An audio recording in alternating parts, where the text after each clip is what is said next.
Hello, my fellow eggheads. This is Liz. I'm a certified computer repair technician, and today we're going to discuss how to connect your AirPods to your laptop. Let's get to it. Okay, so you're going to open your AirPod case and you are going to double tap on the front and you will hear a beep. That means it's ready to pair. Now you're going to leave it open and we're going to move over to your laptop, keeping that case open. Also, if you find this video helpful, please like and share. And then I'm going to hit settings.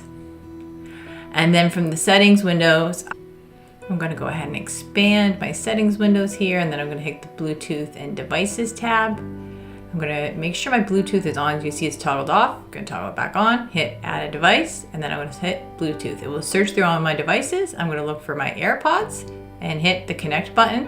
Now keep in mind, my AirPods are not currently connected to my phone or tablet, because that can cause problems. If you run into any issues at all, we have 2 videos down below on AirPod connection issues, like not being able to hear it or problems with your microphone, in the description down below. If you found this video in any way helpful, please like, share, and subscribe for more great content.